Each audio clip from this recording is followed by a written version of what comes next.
What is it that the RC world needs? What don't we have yet that we absolutely need? And I'll just jump right in and tell you, it's a mega truck. If you've seen full-scale mega trucks, these things are absolutely wild.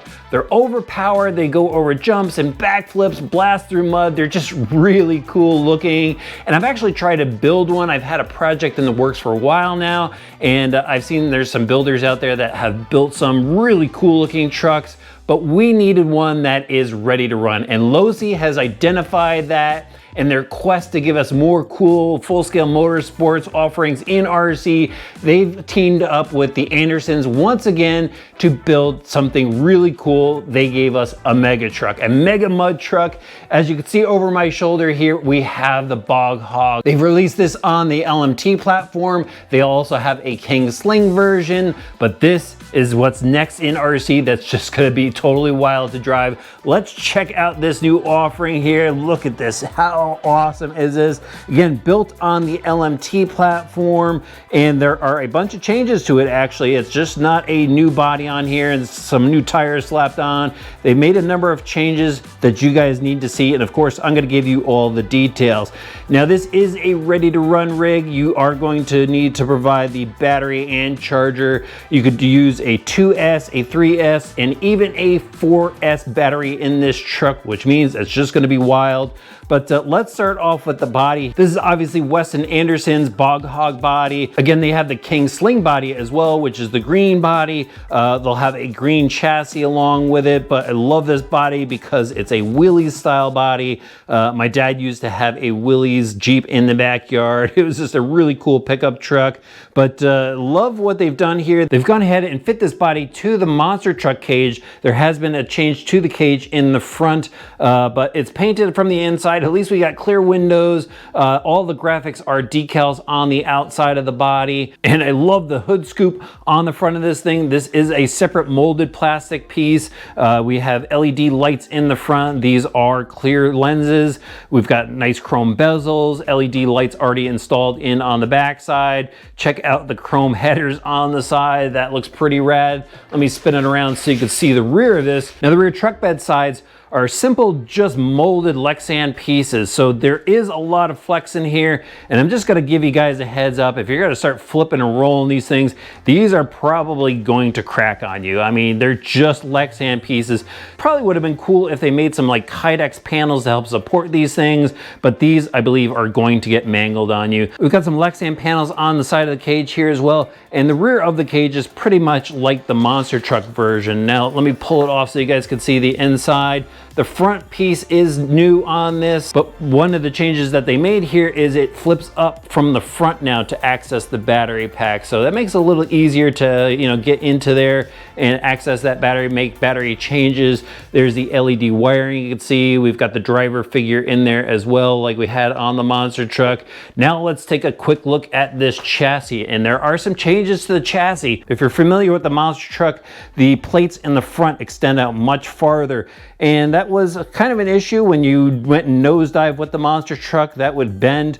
Hopefully now with this shorter plate up front, you won't have any of that chassis bending there. As you can see, the chassis is orange. It is powder coated, not anodized, and the King Sling will obviously come in green. Now let's move on to some of the other features specific to this truck. These are licensed D&D Paddy tires, really big scoops on the front of these so you can really fling some mud and dirt. The tires are glued to these semi-chrome, almost chrome wheels. They're a narrow tire, so you don't have a ton of weight on the axles like you do with the monster truck tires. Hopefully that will reduce the number of broken axles, because when guys are going wild with these things, they're still breaking some of these plastic axles, even though these are the revised versions with a lot more webbing on the inside. I went and took it apart. They've got center caps on the outside of the wheel to cover up the wheel nut, so you will have to take that off if you want to access the nut. They still have the wheel adapters on there, which is pretty cool. So if you ever do blow through those, you could go and swap that out instead of, you know, changing out a whole wheel. So I like that. Let's move on to the suspension. Aluminum shocks like we've seen before. We have some shock shaft guards now since we're going to be slinging a lot of mud. That's pretty cool to see. And they did go and revise the shock shaft itself. It's still the 3.5 millimeter shock shaft, but now they have a retaining nut on top to capture the piston, which is really cool. We still got sway bars in there, front and rear. We now have longer links. There is a longer wheelbase to this chassis, so you get a bit better of handling out of the chassis, which is what you're going to need on this style of truck. Moving on to the axles, these are the revised ones with the webbing on the inside, steel universals up front, gear differentials in the front and rear, and actually in the center, full ball bearings throughout. And really quickly, since I'm looking at the front of this, the steering remains pretty much unchanged. We've got the servo mounted servo saver like we've seen before. Now let's move on to the center transmission, and actually I got to spin it around so you guys can see the other side. There we go. It has the cush drive in there, all metal gears, of course, 14 tooth pinion gear, and that's pretty much stuff that we saw on the monster truck before. There are your center slider drive shafts, metal yokes on the outside, but the center section is a composite slider. Now let's move on to the battery tray, which is something that they've changed. You could go and put a shorty pack in here now. It's much lower in the center. There's actually a foam pad in there to fill it, so you could go and just drop your 2 or 3 or 4S standard style pack in through the top. We've got the long rubber strap to hold it down, but they have a bunch of tabs here now, as you can see, and they give you a bunch of new straps to go and just give you the option of putting all sorts of batteries in here. So, you know, if you just want to go and run a shorty 2S pack, it'll drop in there for that low CG. I guess you could go and probably stack a couple of 2S packs if you want to run them in series for a 4S setup. So you've got a lot of versatility in this battery tray now. There is your receiver box with the Spectrum, I believe it was a 315 receiver in there. Here is your pigtail, so you can go and power up those LED lights. Let's move right into the electronics. I'll spin it around so you can see the servo. It's the S614S servo, metal gear, high torque. And then the speed controller is the Spectrum 130 amp speed controller with the IC5 plug on there. It is programmable, lots of programming options in there actually. And then let's move on to the motor. They now have the 2800 kV motor in here, which will handle 4S. So you could just throw some more mud, some more sand, whatever you want to get into. Really like the changes that they made on here. Really like what this truck is going to be capable of doing. Now, before we go outside and run it, let's just check out what comes in the kit. Here is the DX3 radio system. They give you some AA's. There is your manual, the lockout tubes, and those battery straps. All right, guys. It's time to head outside and just go wild with this truck. Let's see what it could do.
Hey.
I'm covered in mud.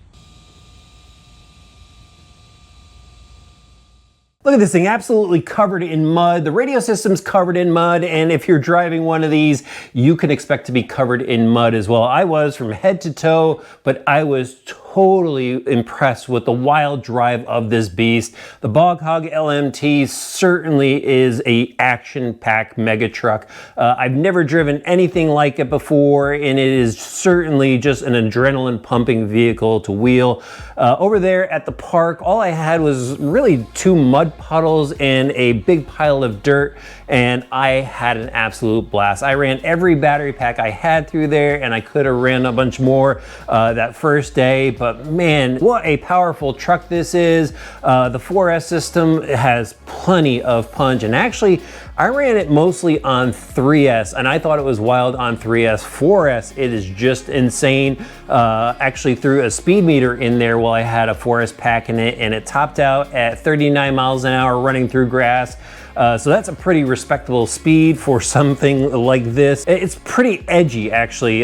With its long wheelbase, it's pretty stable in a straight line, but if you do go and hit a rut or something like that, it will veer off on you. And if you react too quickly, it will wind up just cartwheeling, barrel rolling, and you really have to watch yourself while driving it. But at lower speeds, really stable in a straight line. But then when you go through corners, you really need to back out of the throttle, just like one of the real trucks, you know, I should say on higher traction surfaces. Maybe on a low traction surface, you get to slide the rear end around, but where I was driving in grass and the mud and stuff like that, I'd really need to roll back on the throttle, because going through the corner with the higher CG and these really edgy, like right angle tires, it would catch and roll over, and you might find yourself going to flip it over a bunch. It doesn't really self-right that well because we've got kind of a rounded roof to it. We don't have the inertia of the tires to help pull it back over. So I found myself actually flipping this one over more than my LMT monster truck, but still I had a great time with it. Just so much power on tap right out of the hole.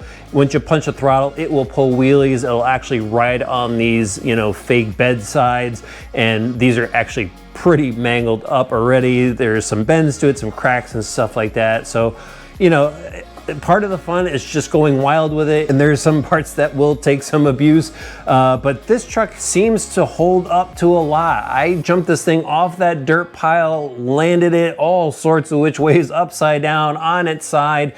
I looked over the truck. I don't see any cracking on the axles. Again, as I mentioned earlier, we don't have those large, massive monster truck tires on here, so the leverage isn't quite as much with these smaller tires, so it's probably there's probably less of a toll being taken on these axles. Things to tell you about that went wrong with it. Actually, first, before I get into that, the windshield looks kind of hazy. I forgot to mention this before. It looks kind of hazy out of the box, and it's actually a decal. It's the windshield decal that's on it. So what I did was I just took an X-Acto knife, cut out the center, pulled it off, and it was nice clear windows. Just a little cosmetic note for you. I mentioned that these side beds are already cracking. Just be aware of that. The battery tray in this, very cool battery tray. However, the lower portion that I told you guys about, where you can put the shorty pack, turns into like a fish tank if you're driving in water. So you're gonna have to drill a couple holes in there to let the water out. Not too big of a deal. I am noticing some of the oil seems to be slowly seeping out of the rear shocks, actually one of the front shocks as well. So I wonder if they actually did make a slight change to the shock shaft diameter, and maybe the O-rings are seeping just a little bit because of that, but something to be aware of. Might have to do a rebuild. I don't have a fix for that to suggest to you guys yet. Keep a watch out on the tires as well. The wheels are vented, so they'll get water in them if you're running through puddles. But other than that, it's a tough truck. It took some really, really hard hits, but it is just an intense action machine. It'd be really cool if there could be more a racing scene going on with these, because I think it deserves it. What do you guys think? Let me know in the comments section below. Let me know what you think about the truck overall. How did Losi do with the build? I'm happy with it. I'm really excited about it. I can't wait to drive it some more. I will have links in the video description for you. If you are an online shopper, please use those. Help us out here on the channel. It doesn't cost you any extra, or visit your local hobby shop for it. Hit that subscribe button and the notifications bell. Throw the video a like, and check out this Losi playlist at the end for more videos.